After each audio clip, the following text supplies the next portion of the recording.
Assalamualaikum warahmatullahi wabarakatuh. Perkenalkan, nama saya Lisa Tiara Maesa Dinamsum, NPM 181000118 dari kelas C mata kuliah Teknik Penulisan Karya Ilmiah.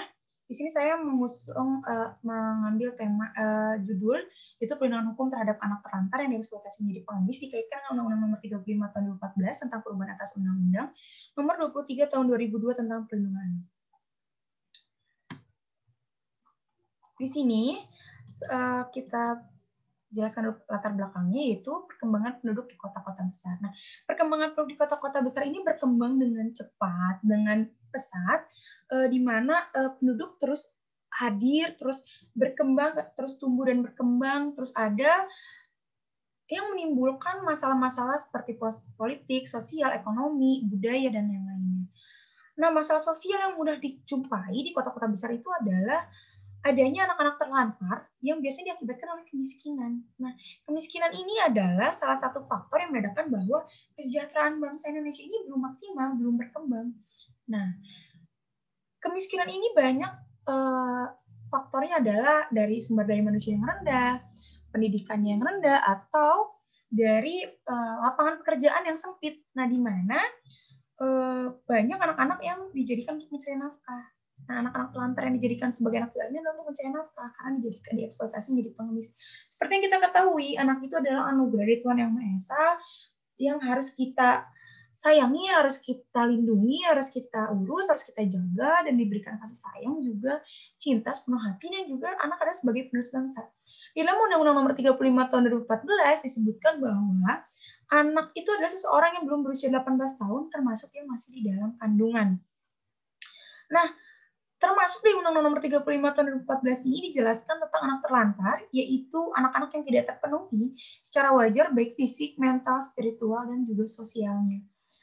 Nah, dari sini bisa kita lihat, jika banyak anak-anak terlantar, berarti anak-anak tidak bisa mendapatkan hak-haknya dengan baik, di mana ada hak untuk mengenyam pendidikan, hak untuk kesejahteraan, hak untuk tumbuh dan berkembang secara baik, hak untuk hidup layak, hak untuk bermain, itu tidak bisa didapatkan oleh anak tersebut. Nah, itu adalah sebagai salah satu contoh, yaitu adanya di Kota Bandung, bisa kita lihat di Jalan Laswi, di bawah flyover Kiara Condong, di Samsat, di bawah flyover Jalan Jakarta, banyak sekali anak-anak yang dijadikan pengemis atau dijadikan pengamen yang tidak mendapatkan perlindungan. Maka dari situ kita harus lebih concern, kita harus lebih fokus kepada perlindungan terhadap anak, terlebih terhadap anak-anak terlantar. Nah, rumusan masalah yang saya angkat itu ada dua. Bagaimanakah perlindungan hukum bagi anak terlantar yang dijadikan pengemis dikaitkan dengan Undang-Undang Nomor 35 Tahun 2014 tentang perubahan atas Undang-Undang Nomor 23 Tahun 2002 tentang perlindungan anak. Yang kedua, yaitu bagaimana upaya yang dapat dilakukan dalam mencegah agar anak tidak dieksploitasi menjadi pengemis. Nah, tujuannya yaitu untuk mengetahui bagaimana perlindungan hukum yang diberikan kepada anak terlantar dijadikan pengemis dikaitkan dengan Undang-Undang Nomor 35 Tahun 2014 tentang perubahan atas Undang-Undang Nomor 23 Tahun 2002 tentang perlindungan anak. Juga yang kedua untuk mengetahui upaya yang dapat dilakukan untuk mencegah agar anak tidak dieksploitasi menjadi pengemis. Nah, ada dua kegunaan secara teoritis, yaitu diharapkan mendapatkan memberikan manfaat bagi perkembangan ilmu hukum untuk rekan-rekan, juga kegunaan praktis untuk rekan-rekan mahasiswa, dan juga kegunaan praktis untuk memberikan manfaat terhadap pemerintah, dinas sosial, orang tua, dan oknum-oknum yang terlibat. Nah, kerangka pemikirannya yaitu dari Pancasila, yaitu sebagai dasar falsafah negara dan ideologi negara yang diharapkan bisa menjadi pandangan hidup bangsa. Pancasila terdiri dari 5, yang kita sorot adalah Pancasila dari sila kedua, yaitu kemanusiaan yang adil dan beradab, di mana negara diharapkan memperhatikan tentang kemanusiaan, yaitu di dalamnya agar terciptanya warga yang saling menghargai, saling menghormati, yaitu harus adanya hak-hak yang dipenuhi agar kehidupan berjalan sesuai.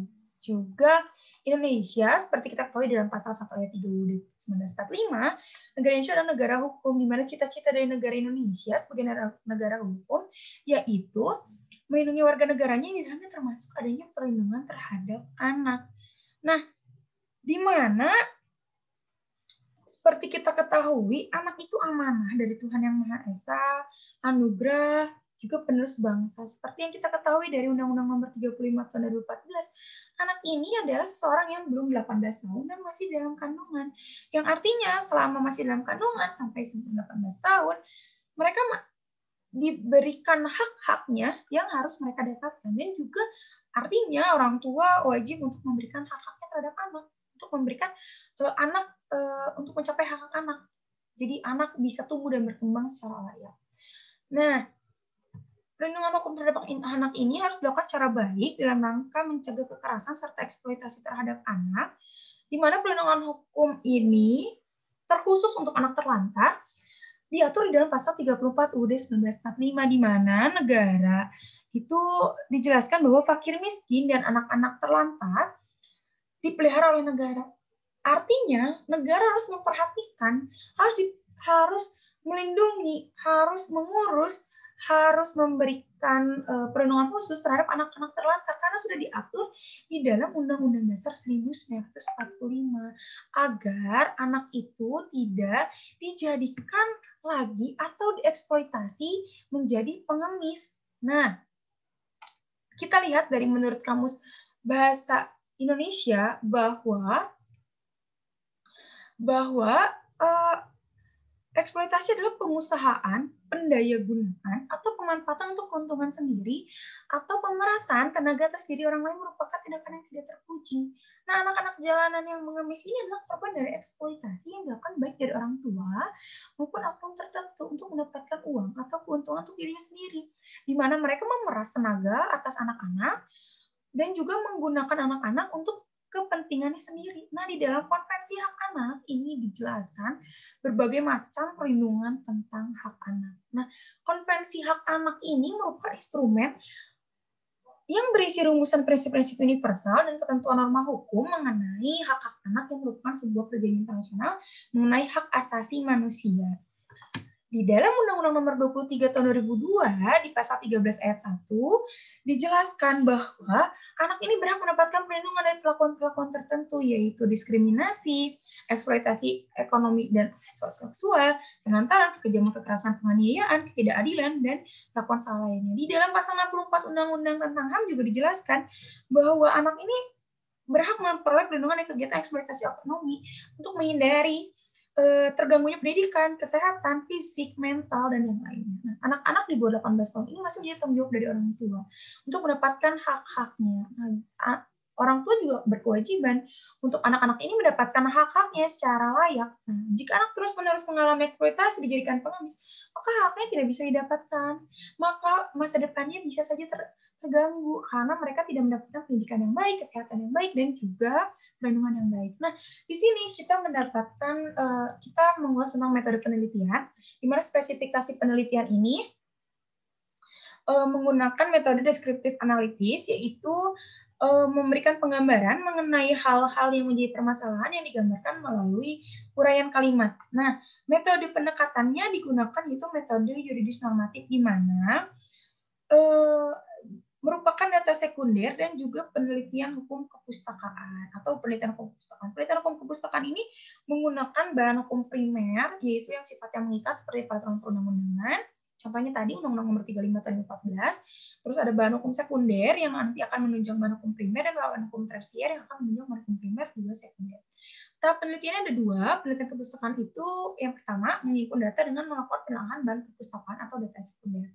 Bahan hukum primer ini mengikat atau harus ditaati, yaitu peraturan perundang-undangan seperti UUD, Undang-Undang Nomor 35 Tahun 2014, Undang-Undang tentang HAM Nomor 39 Tahun 1999, dan juga Undang-Undang Nomor 23 Tahun 2002 tentang perlindungan anak juga. Nah, bahan hukum sekundernya itu berupa buku-buku, teori, para ahli, jurnal-jurnal ilmiah. Nah, di bahan hukum tersier itu ada bibliograf, indeks kumulatif, dan kamus hukum. Juga penelitian lapangan dilakukan dengan untuk mendukung data sekunder, dilakukan dengan wawancara terhadap narasumber yang berkaitan dengan judul. Lalu teknik pengumpulan data itu studi kepustakaan digunakannya dengan cara mengumpulkan, menginventarisasi, mengklasifikasi, dan mensistematisasi peraturan perundang-undangan, buku-buku, asas, teori, dan doktrin.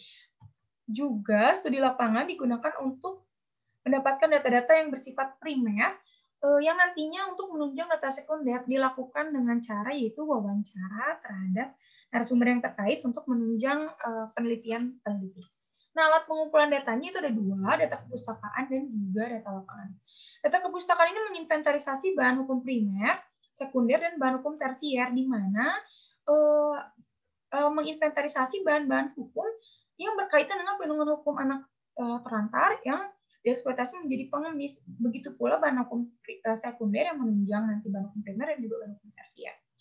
Di data lapangan, alat pengumpulan datanya yaitu ada daftar pertanyaan dan alat perekam suara, alat tulis berupa ballpoint dan kertas, laptop sebagai alat mengetik dan menyimpan data, dan juga ada flash disk untuk menunjang penyimpanan data. Untuk eksternal, lalu ada analisis data.